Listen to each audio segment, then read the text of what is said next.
Welcome to the Brown Girl Rising podcast.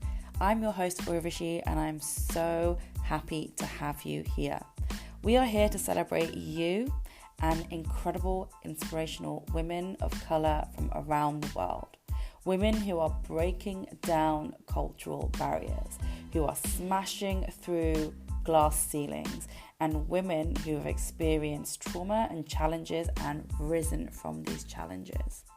I'm so excited, so let's dive in.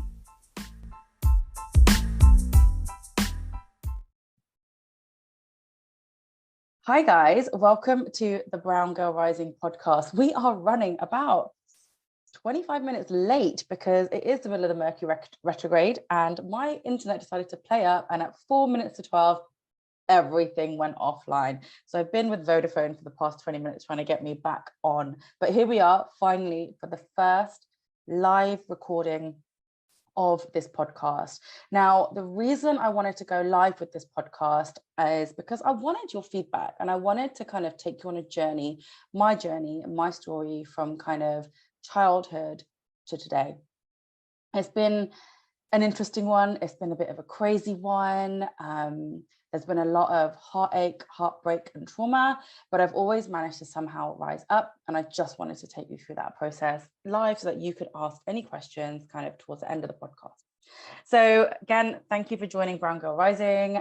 This is my story. So ever since childhood, I've always believed that there is something more to life. I was a child who used to play outside quite a lot, wanted to always be outside, always looking at the stars, the sun, the moons, and wondering like what we were here for.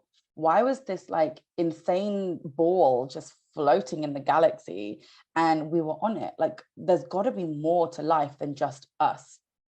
And you know, I used to wonder if there was a purpose for all of us as well.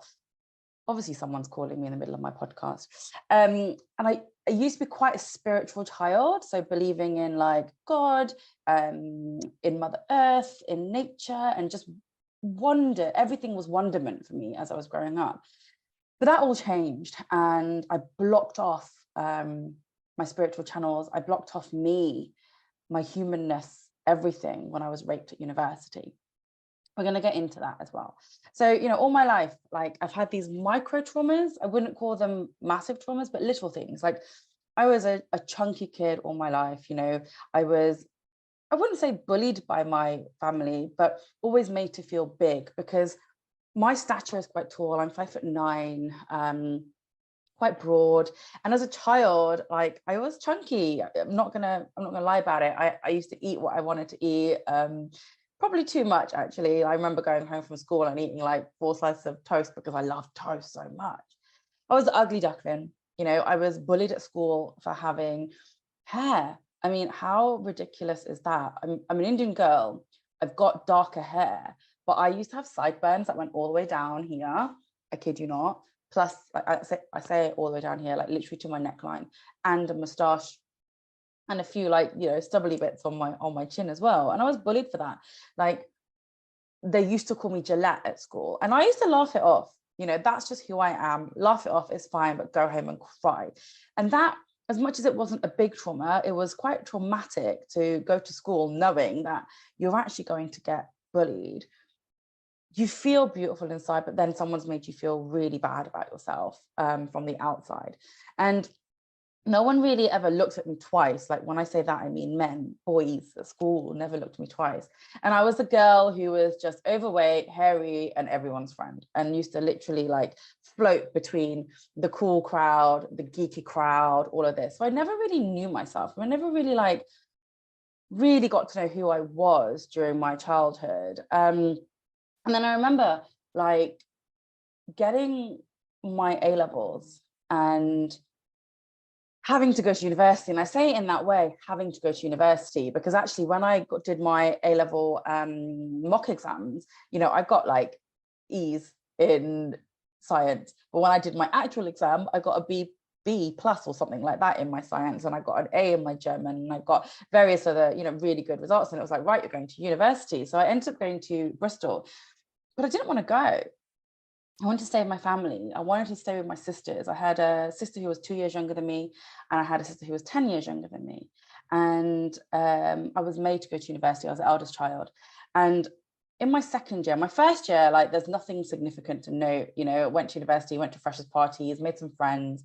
But my second year, I ended up living with some of these quote unquote friends in a flat. And I was made to feel very, very on the outer edge of their circle of two.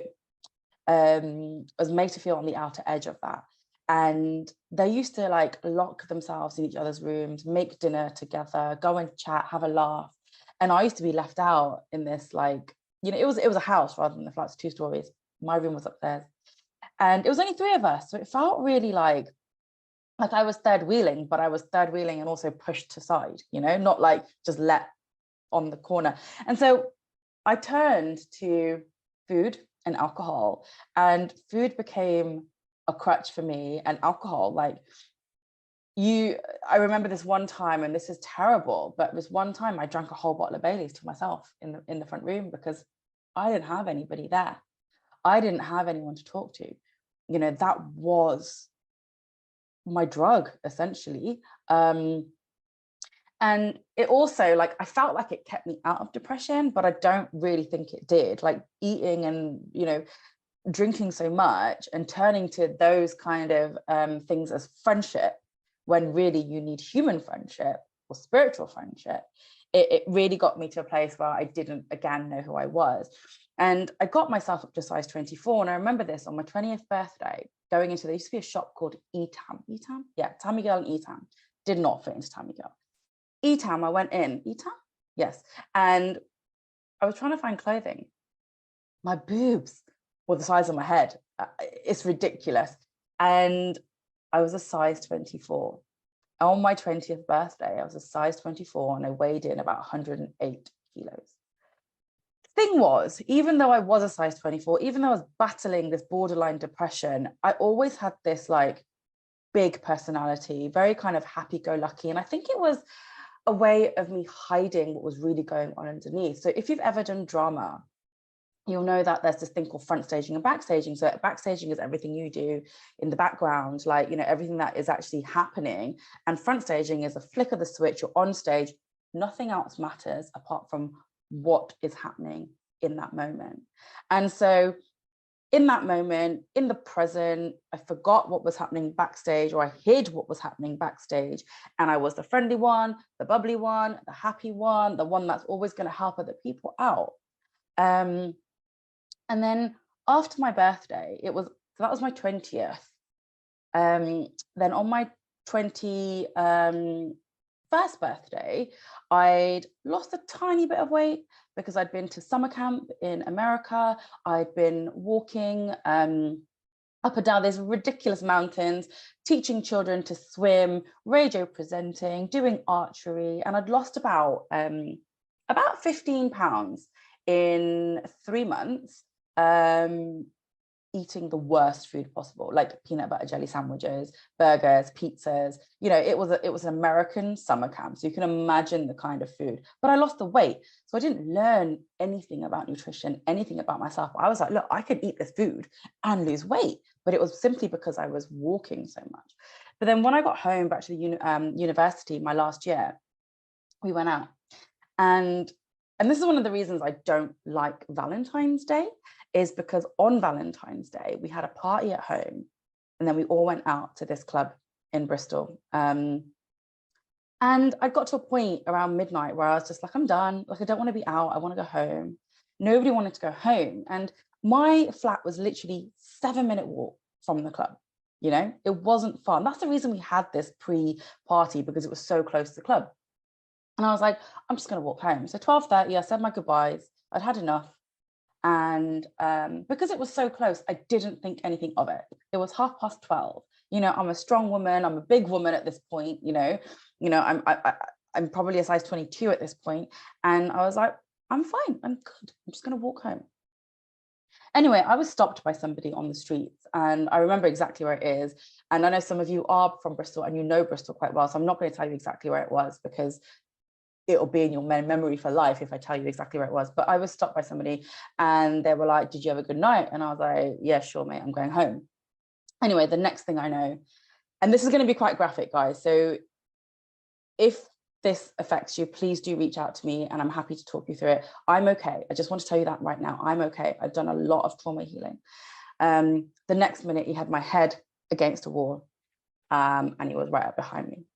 I was 21. I was also a virgin. I bled. After that, I didn't know what was going on. I tried to make him stop. I was like, what the hell's going on? Stop, get off me. But that didn't happen. I was dazed. Sorry, I was confused. And I ran home to a friend's house, which was closer, because one of the boys didn't go out that evening. And I got there and I got straight in the shower and I cried. He rang the police, the ambulance were there. And 24 hours, I was in the hospital in Bristol. They were testing me, they were probing me, they were questioning me. The police were there, the hospital staff were there, Will was there, you know, looking after me. And the next day when I came home, my sister was there. And I was like, what? So someone had called my sister to say this had happened. And she'd come all the way down from Sheffield to Bristol to sit with me. And the police came over the same day. And I do obviously still get emotional about it because it is something that happened to me. It's not, you can't, I'm not stonewalled. I'm not stone cold. So, you know, I can't be like that.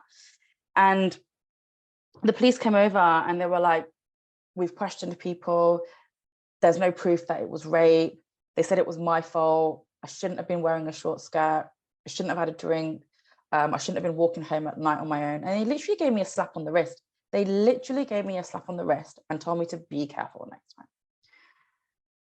So, and this has come up for me a few weeks ago, but this simple thing that the police had said, like dismissing me, made me feel like a fraud, made me feel like a liar, made me feel like I'd made something up in my head.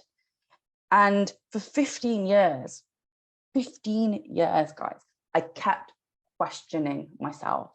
Like, what did I do wrong? Should I have stayed with my friends? Should I have just not gone out? Maybe I shouldn't have worn that skirt. Shouldn't be alone in the dark. Have I messed? This is ridiculous. This is what I thought. Have I messed somebody else's life up by saying that he raped me? That's how I questioned myself for 15 years of my life.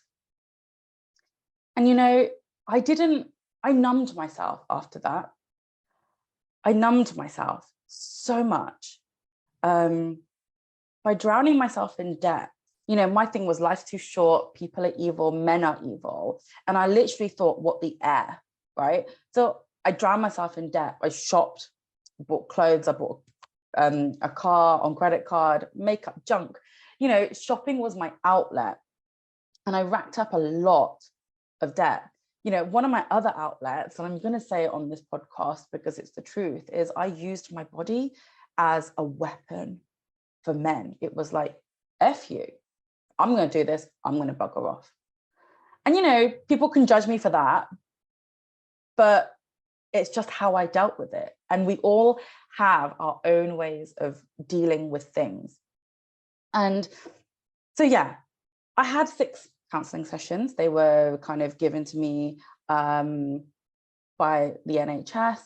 The first one was incredible. I remember leaving the first session feeling like, oh my God, so much had left.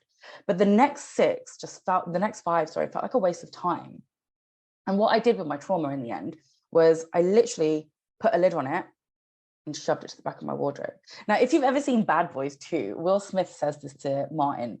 He basically goes, put that idea that you've got or put those thoughts that you've got into that little black box, close it, lock it up, put a padlock on it and throw it into the ocean. I did that. I buried my feelings and tried to start taking control of my life. And I literally became so 3D. I forgot about my, you know, God didn't exist at that point. The universe didn't exist. I was a victim. And I did everything I could to get myself out of this hole that had been created because of this man that had done this thing. And remember, all this time, I'm still like, shit, have I ruined his life? did that really happen to me? Did I make it up? Questioning my truth. I experienced something and then thought, did I actually experience that? You know? So I wanted to control my life. So yes, I'd racked up all this debt and I wanted to control my life. So I thought the only thing I really can control is my weight. And I joined this well-known slimming club. And when you go to a slimming club, every week they literally get you on the scales and it's like you're slimmer of the week or you're not, right? And so my obsession with the scale started at that point. And it was so bad, like not just weighing myself once a week, it was weighing myself every day, 2-3 times a day. Then what happened was I stopped eating. No, I didn't stop eating. I stopped eating snacks, but I kept my 3 meals, right? But what I did was my breakfast would be vomited up. My dinner would be vomited up. The only meal I kept down was lunch. And the only reason I kept down lunch was because I was working for Siemens Business Service at the time. And you can't really go to the toilet and throw up. And I did a few times. But in the beginning, it was like I made myself do it because I was like, no, I want to lose the weight. I need to lose the weight. You know, I was getting this positive reinforcement. You're looking really good. But then it was like a psychological thing. And then it's just like, you're eating to feel full and then you're vomiting it up because you don't want it in you. You're purging, right?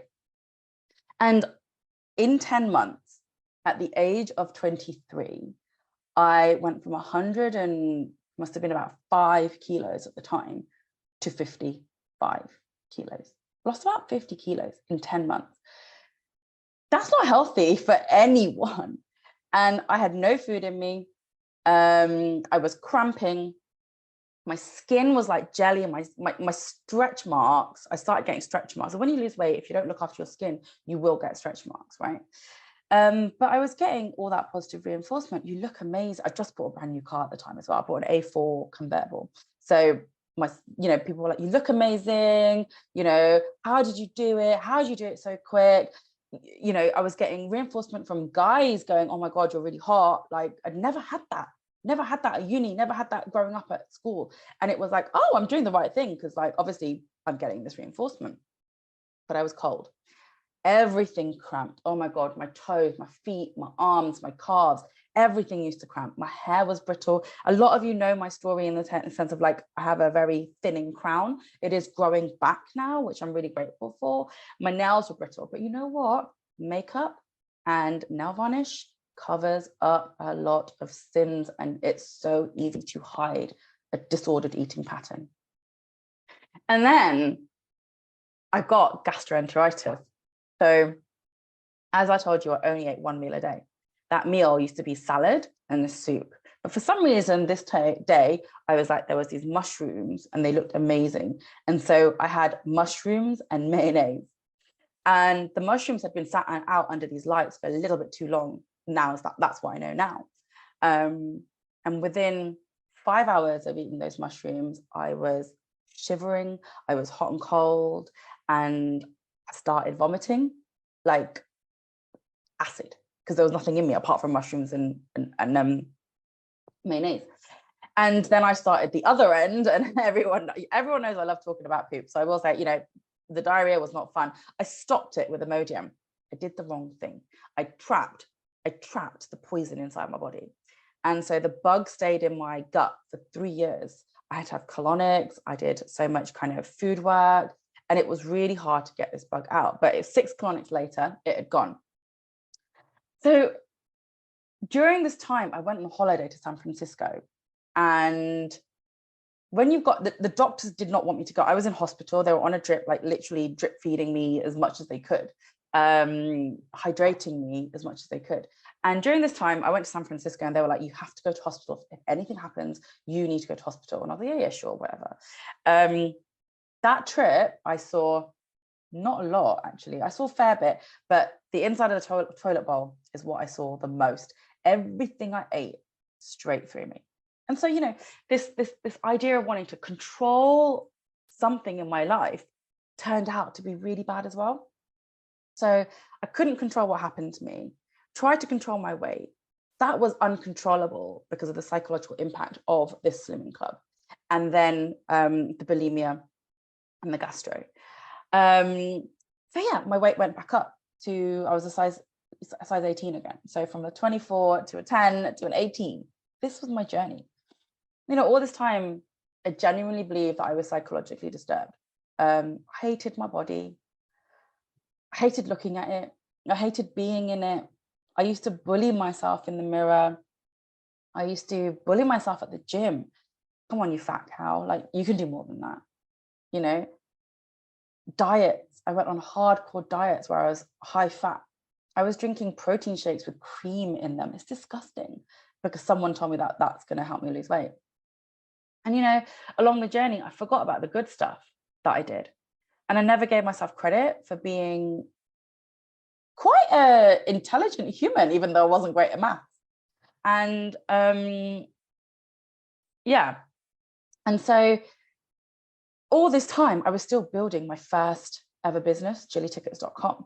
And, you know, this is when I was using my body again, still as a weapon. I was in my masculine energy.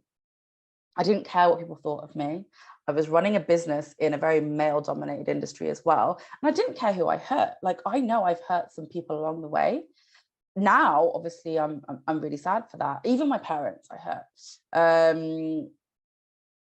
I was a mess. And, you know, my parents didn't find out what happened to me until a good 7 years later, when they were like, what is wrong with you? Like, why are you doing this to yourself? You know, so the rape, and I can say that without crying now, was the biggest trauma of my life. And I can say that because I believe and I know it was rape. It wasn't my fault. So I'm not going to judge myself for it. Just because I'm a woman outside in the street does not grant anybody the right to touch my body like that man did. Push my face into a wall like that man did. No. So if anything like that's ever happened to you, I just want you to know that I'm here. I will hold that space for you. I will talk to you. Whatever you need from me, I'm here. But it was the biggest trauma in my life. And I genuinely believe that it has made me the woman I am today. And anything else I faced along the way after that, I know that I can get through it because of this 15-year period of my life where I was a complete mess. But really, my healing journey only started in 2019, my real healing journey. And you think from 2021 to 2019, that's 18 years. I kept that down. I just put it in a box, put it in a cupboard, put it at the bottom of my pit of my stomach, you know, and left it there. And it was 2019 when I started this healing journey. And that was literally the year, when did I buy my flat? I can't remember, I was 31. And, you know, healing wasn't easy. Healing is hard. You have to go deep. You have to go into your shadows. You have to face that fear. And I had to bring that moment up so many times to heal it. And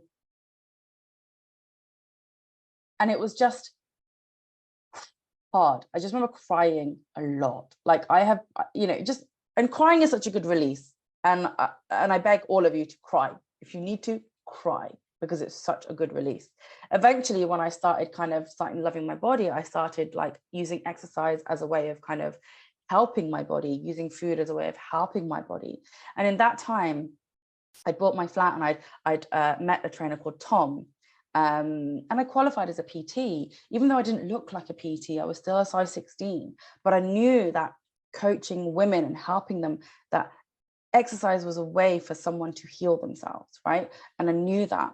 And so when I got made redundant from Asian Day, I actually sold my shares in Chili Tickets at the same time, and I left.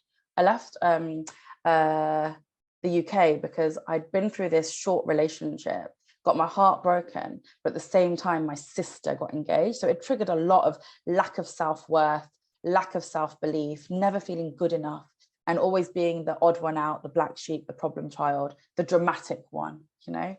And I left the country and I went to Vietnam, Cambodia and Thailand for 3 months. And in that 3 months, I met loads of people. I found myself, essentially, my independence, my love for myself, my love for my body, friends, I had deep conversations. I found spirit again. I found the universe again. Now, I've talked about this in my first ever podcast, but just to quickly reiterate, I did this big Buddha hike. I did it 3 times. Twice was a fitness challenge for me to see how quickly I could get up. The 3rd time, it was like 2 weeks before I was leaving Thailand, and I was feeling really down. I was like, I've only got 2 weeks left. I've got to go back to my real life. And I remember walking up Big Buddha Mountain in Phuket, and I was with a couple of friends, one in behind me, one in front of me, and I was just walking up on my own in my head. No music at the time. You know, I don't even think we had, I had an iPhone 5. That's how long ago it was. And I remember just this overwhelming feeling about a mile up, a mile away from the actual 45-foot statue of Buddha. I started getting this like weird feeling in my body, and it was like this rising heat, a rising heat from my gut going into my heart. I felt like my heart was opening. And as I turned the corner, and Big Buddha Mountain's quite windy, and it's 4.5 kilometers like this, literally. And as I turned that last corner and I saw Buddha, I was on my own. I just broke down. I was crying. It was like 15 years just released in that one moment. 15 years of holding myself back, of numbing myself through substance abuse in terms of alcohol, food, people, stopping, money, abusing, all of that just kind of went, and I couldn't stop. And one of my friends eventually, because I was crying and I was walking still up to the Big Buddha, and one of my friends caught up and she's like, what's wrong? And she's like, you know, you've still got a 2-week holiday left, right? Most people only get 2-week holidays in a year. And I was like, it's not that. I don't know what's happened. I feel so connected with source right now. I feel so clear. I felt like this incredible channel. It was just the most amazing thing. And it was like I got this, not a tap, not a punch, but I'm going to push you over. Wake up, girl. Wake up, the universe was saying to me. Just wake the fuck up. Because this is your time to realize that everything that happened wasn't to you. You're not a victim. It was for you to make you the woman you are today. And, you know, since then, I've obviously come back to the UK. I've had my PT business, trained myself healthily, ate healthily, and got to a really good place between, you know, like, I think it was 2021, I was at my leanest in the healthiest way possible. But life happens, guys. You know, it's not linear. You're not just going to be like, you're on a good trajectory and that's it. You're not just going to be like, right, I fixed everything. Now I'm just going to keep rising and rising. There's going to be challenges. And the biggest challenge after that was this H. pylori. So before or just after lockdown happened, I started vomiting acid. I'd been in hospital for 3 days, again, hospital for 3 days with the worst tonsillitis of my life. So bad that I couldn't swallow my spit. And I had to count down every time I wanted to swallow. My temperature was at 40. It was at 40 point something, sorry. And I was on the floor of the A&E floor. And when they got me into triage, normally they triage you and they put you back into A&E for 3 hours. They triaged me, they put me straight on their bed. They had a drip straight in me. I was that close to like not even living. That's how it felt anyway. I felt like I was in hell. The heat rising through my body was insane. After that, I got really ill. It triggered something in my gut. So we all have dormant H. pylori within us, but something will trigger it. It could be kissing someone. It could be an illness like this. We just don't know. Some of us have it in us and it just gets triggered. Some of us, it never gets triggered, right? Mine was triggered, but we didn't know it was H. pylori for about a year. It was masked as acid reflux. So LPR, or GERD. So silent reflux, right?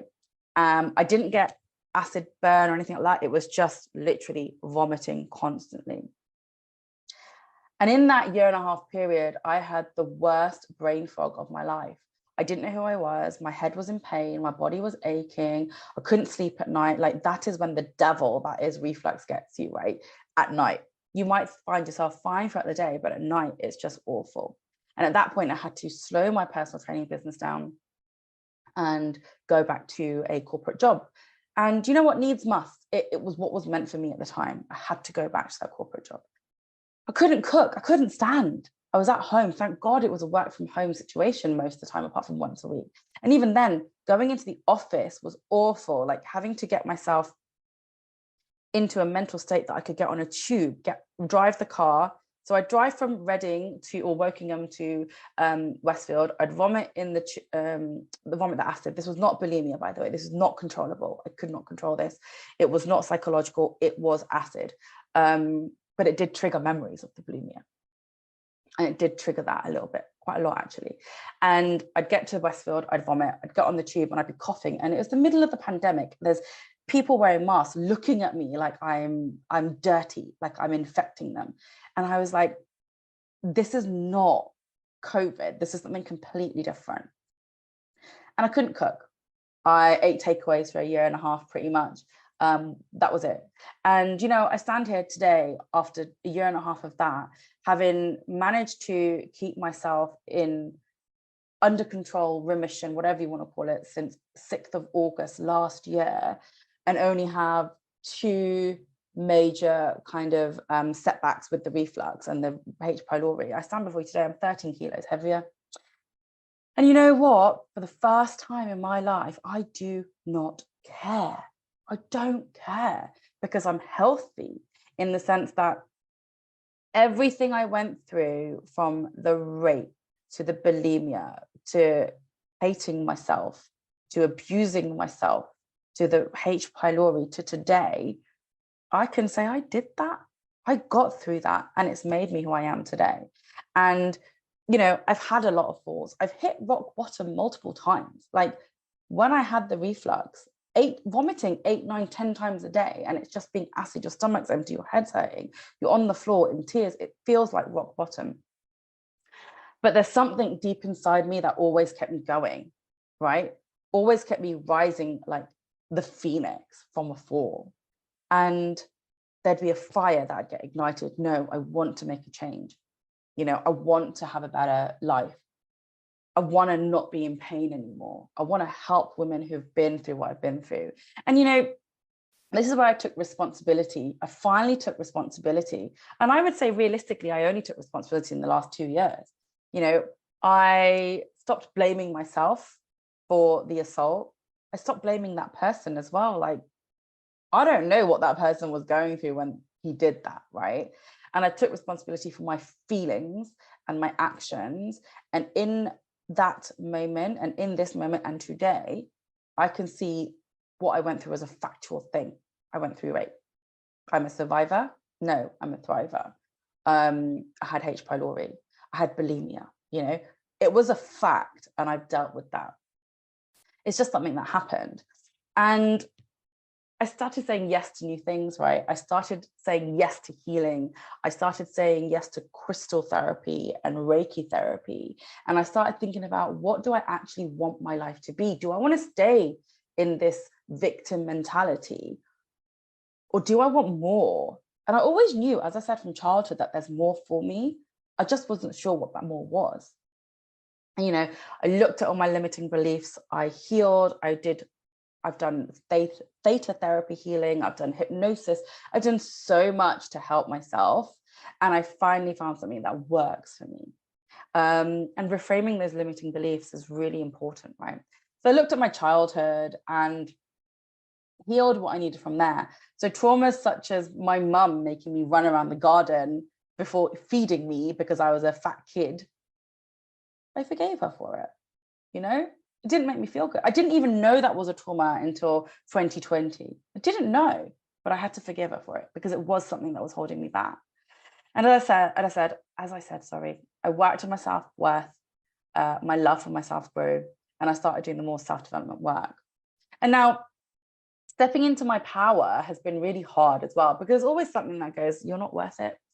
No one's going to believe you. No one's going to trust you. You're just a girl. That's it. But I know I'm more than just a girl. I'm just more than just a woman. I'm spirit, right? And I genuinely believe, as I said, that things happen for you to grow, to help you grow, to help you change direction, for you to remember who you are, what you promised you'd become on this planet, and that the universe and that God, whatever you believe in, divine, higher self, will only put things in your path that you can deal with and that you've chosen to deal with. If I hadn't have gone through what I'd gone through in the last, let's say, 36 years of my life, I'm 42 now, I wouldn't be the person I am today. I wouldn't have the empathy that I have, right? I wouldn't be able to hold that space. And this is not an excuse for the person who assaulted me. This is not an excuse for the police making me believe that I was wrong, making me feel small, making me feel unworthy, or, you know, making me feel like it was my fault. But it is an understanding that light and darkness both come from within, right? How you see something, how you can see something as factual comes from within. And you have to work on yourself to be able to see the light in the darkness. And it's all about your perception. You need to remember that everything that happens in life is factual. None of it has any meaning until you give it meaning. So, you know, if something happens, like, I don't know, you end up having a bump in a car park with another car, which I've had, by the way, and I freaked out in that moment, but then I took back and I went, well, it's just a bump, my car's fine, I'm fine. It just happened, it's fact. My emotions gave it meaning. My feelings gave it meaning. So, you know, having that bounce back factor in life and being able to see things by stepping back is what kept me in the light. And, you know, my thoughts, my feelings, I could have let them spiral. I could have let them drown me. But then I don't think I'd be living right now. I really don't think I'd be living right now. And when I say living, not just going out about and doing things, I don't think I would exist if I had let that drown me. I have seen people go through trauma and not being able to kind of deal with that trauma or heal that trauma or get to the root cause of why they feel like they're feeling like that. And it's drowned them. You hear of suicides every day, right? And I know people it's happened to. So what I would like to say is, don't hold on to something in the past if you can. Transcend it, transcend from it, expand from it, right? We can all remember yesterday. We can all think of the future of tomorrow, and that will put you in anxiety. Remembering yesterday is all quite depressive. Thinking about the future too much is anxiety, but really you can only be present. I don't know if when I get off this call, I'm going to be around. I don't know. I am, by the way. But what I'm saying is, realistically, we don't know. We can only be present.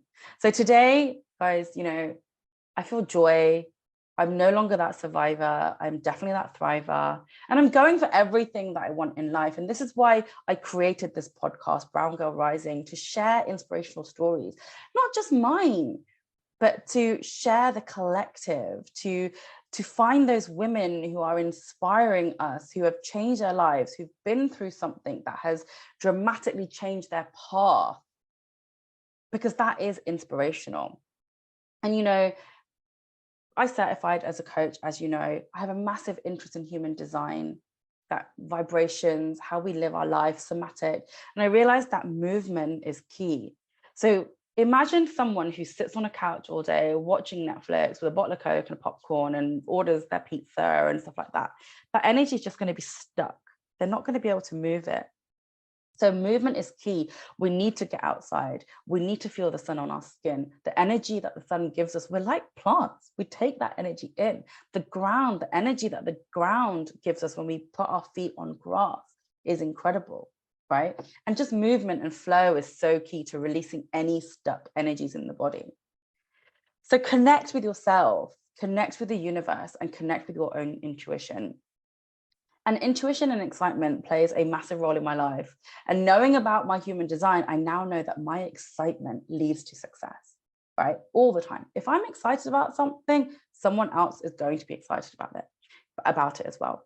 The biggest thing that keeps me going today is purpose, guys. So having that purpose that transcends yourself is so good for your mental health and happiness on this planet.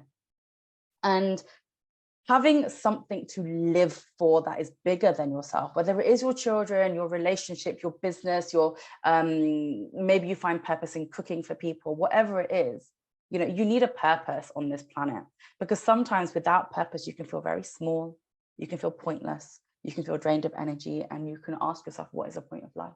why am I living? Where is this going? Right? So now I live to hold space. I live for me.